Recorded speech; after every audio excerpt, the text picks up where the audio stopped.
Le Niger regorge de nombreux sites qui portent le témoignage d'un riche patrimoine culturel, vieux parfois de plusieurs millénaires et dont les vestiges sont gravement menacés aujourd'hui. Ces vestiges irremplaçables encourent tous les dangers. Du simple ramasseur de cailloux à l'acheteur de produits exotiques provenant des tombes pillées, beaucoup d'éléments du patrimoine disparaissent sans l'espoir de redevenir un jour des indices culturels localisés et datés. Nos archéologues ont bien raison d'écrire qu'un objet présent hors de son environnement archéologique et culturel est historiquement mort. Pour faire cesser ce scandale culturel, nous allons visiter quelques sites à Lougou et à Massalata.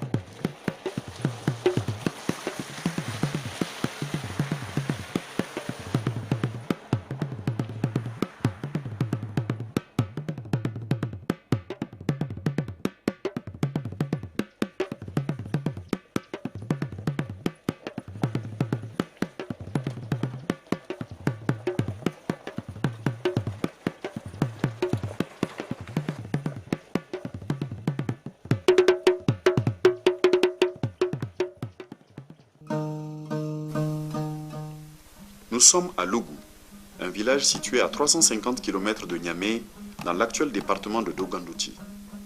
Ce site est un lieu de culte très important où a vécu la reine Saraounia Mangou qui s'est opposée à la pénétration coloniale.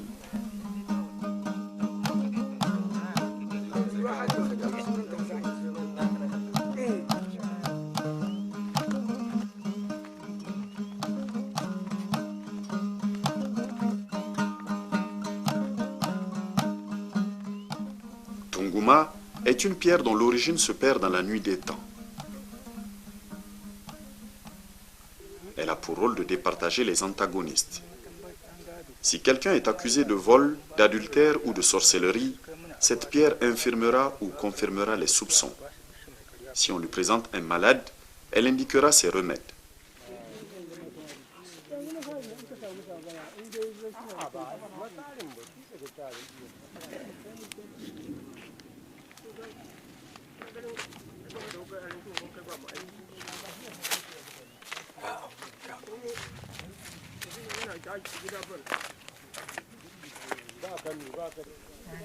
Avant toute consultation de Tungouma, Magaji, le sacrificateur, récite des incantations jusqu'à ce que celle-ci lui réponde.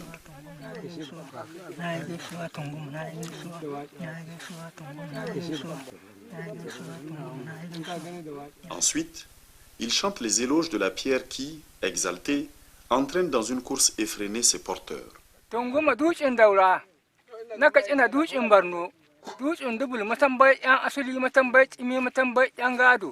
Tungumari ba ta hiya bamba a zo da dariya a komo da hushi kai muna arawa ta kware babu tadulun babu ranko mai gaskiya ka bashi bishe mai ƙarya ko ka bar sai ƙarya tai.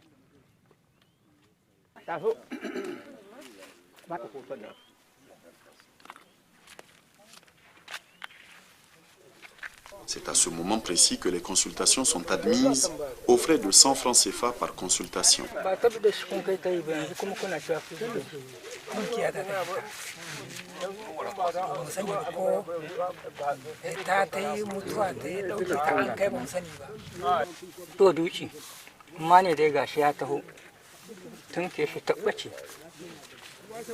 Bai sani ba tana da rayuwa ba ta da rayuwa bai sani ba da yatta shi ya taho bida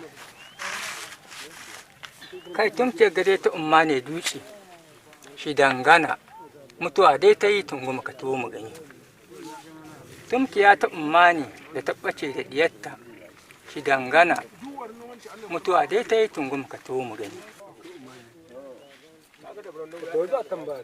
tumkiya ta umma ne da ta fita da diyarta dutse kai akwai dai da rayuwarta dai tunguma ka tuwo mu gani.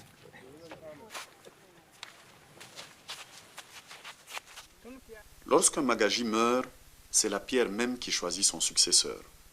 Daji dai an ka aihon ni ba na an ka aihon ba sai na ɗauko ta nan lugu ni biyo ne inda yanne to ba sai ya ce na samu na Allah maɓacin na Allah, sai ya ce to bari ka kwanna Allah shi sa'an nan ka shige. Lokaci duka alwashin na kai in ɗame kayana zuwa gida, in haya ta yi sai in ji na dabirce babu tahiya magaji na Allah.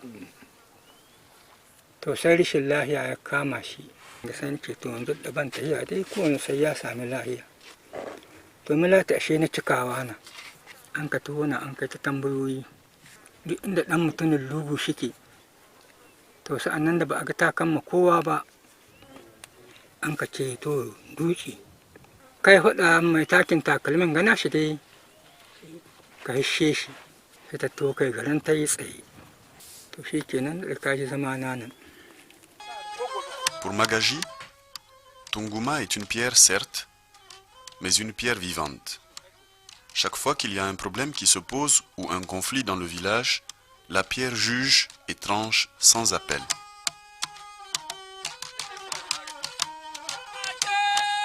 La population de Logou vit dans cet état d'esprit depuis la nuit des temps. Ainsi, il leur est interdit de voler ou de commettre l'adultère. Si quelqu'un le fait en cachette, la pierre le dénonce. Magaji questionne Tunguma, qui répond en interprétant des mouvements de négation quand elle recule ou d'affirmation quand elle avance. In ka faɗa zai tsakan ranar rani sai ka iske sha waɗanda sun ka gaji da sa'anan mu ba mu ba ga inuwa ka iske ya koma, amma ba ka jin dai mu ba mu ita aljani na ba da yanke mai komi amma ba ai mai yanka amma mu daraja mu duk da shi kuma mai raina shi a daraja mu ka gane hikyar inda ka tashi na ka ga datsa nan ga fuska da hillani na wai dan keta su sun ka sai sun ka iske shi sai sun ka ɗaukai sun ka ce su kaɗa rijiya inda su goma suke sun ka tau inda sun ka su kaɗa shi garin rijiya sai shi isa wance na shi faɗa ciki sai shi iza shi sai da sun ka gaza ya cince su sa'anan bela ce ɗebe takobi gashi wurin saran da gani sa'anan sa takobi ya faskarai an ka ce ko ina sa'anan lokacin nan da dafa ƙarya ta muka jini ko ina jini an ka iske kacak. Le Gou a toujours été dirigé par des reines. Durant tout son règne, la Saronia restera au fond de cette case à l'abri des regards humains. Ses adeptes peuvent y entrer pour s'enquérir de ses conseils. Et comme elle le dit si bien, si nous sommes informés, tout ce qui se serait entrepris dans ce pays ne connaîtra pas d'échec. To ni sarauniya alhimma amma kunnen mangu ni abin da nika so ni dai ai min hanya to kuma ni ya son kuma abi damin ruwa baki da ruwa ban da ruwa a dubo mana ruwa kishi ruwa gari ni to. Le principe de la divination ne s'arrête pas seulement au domaine de la pierre mythique de Logou.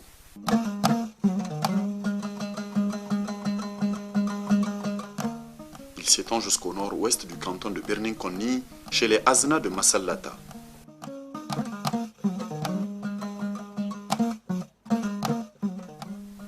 La cité de Massalata est un petit village à 600 km au sud-est de Niamey, près de Birninkoni. Elle a été fondée par Degel Modibo, un animiste renommé très attaché à la divination à travers la terre. Ousmane Danfodio, le guide des croyants, après avoir tenté en vain de les convertir à l'islam, déclare que ce qu'ils auront prédit soit malgré tout accepté, mais que ce qu'ils auront égorgé ne soit pas consommé. La lignée de Degel restera alors animiste jusqu'à nos jours, et maître de la divination à travers la terre, tout en cohabitant avec la majorité des musulmans. Ainsi, la religion non seulement pouvait, mais également devait établir une société idéale, libre de l'oppression et de la perversion. Salmai gidan hudu, salo gidan biyar, salmai ya kare daji. To nan gare ni salo kama gidan. Mare gidan biyu, salo gidan uku, waciro gidan hudu, salmai gidan da kuma waciro ta kare.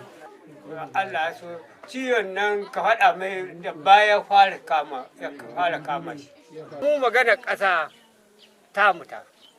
saboda mu abinda al'adar mu in mun ga kawai abinda zai ɓaci ga irin namu matsayi muna iya mu roƙo ga abinda mun ka gada da kakin ne da uwaye Allah shi kawo sauƙi ne a ji daɗi sai a buga ƙasa mu ga abinda an mahwari mun ga abinda an mahwari in bisa ta kama in sa in rago in akuya kowane ya kama muka ga shi ka kashe wutan nan to da shi muka yi dai abinda mun ka aje wadda mun ka gada aljannan nan wadda mun ka gada mun har yanzu tana nan wadda mun ka gada kakanni da uwaye har yanzu tana nan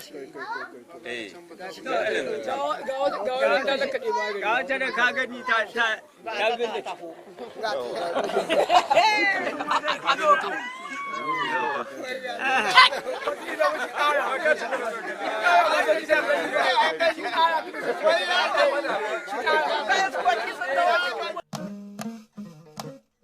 Le patrimoine culturel nigérien est riche et varié.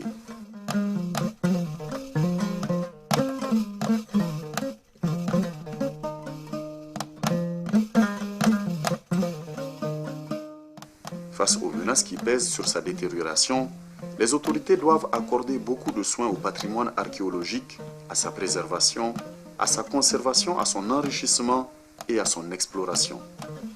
Déjà, la population fidèle à sa croyance a initié la protection du site de Lougou, ou du moins de ce qu'il en reste.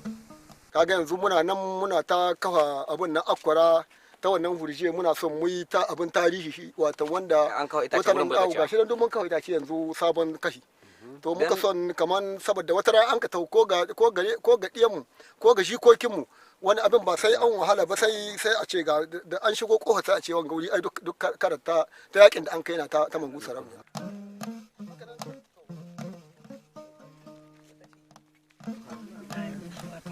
Certes, la divination à travers la pierre de Tunguma ou la terre de Massalata présente des actes fascinants à nos yeux. Mais nulle part, on ne peut parcourir de telles découvertes en se sentant aussi familier. Nous avons l'impression de vivre en même temps tous les fastes des siècles parce que nous hantons des lieux où leurs vestiges demeurent si proches. Le passé peut vivre près de nous quand il y a pour le comprendre et pour l'aimer des hommes qui ont su bâtir le présent de leurs mains puissantes et qui portent sur l'avenir un regard clair et perçant.